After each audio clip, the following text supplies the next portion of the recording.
রাজা বিরাট তোমার আদর রাঙা চরণে ভক্তি পুষ্পাঞ্জলি। অনেকক্ষণ ধরে মনে রাজ্য যাচ্ছে, আজ সেই রাজ্যে যাওয়ার পূর্বে আমার এই মায়েদের হাতে শঙ্খ সিঁদুর নববস্ত্র দিয়ে সুসজ্জিত হয়ে যাব আমি সেই তোর কথা মতো বিরাট নগর। ওগো জননী, এই মধ্যের মানবদের অনেক অহংকার মা। তুমি ভেবেছো বিরাটে গিয়ে বন্দী হয়ে থাকবে? তুমি মানবরা এরাও এটা চায়, এরাও এটা চায় যাতে বিরাট থেকে বন্দী থাকুক আর আমাদের পূজা পার্বণ করতে হবে না।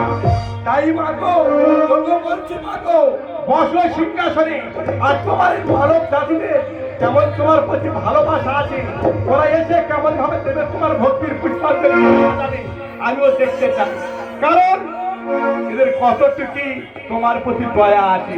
তাই আলতা, সিঁদুর, বস্ত্র, অর্থ যার যেমন ক্ষমতা তোমার চরণে দিয়ে তোমাকে সাজাবে মা, আমি দেখতে চাই।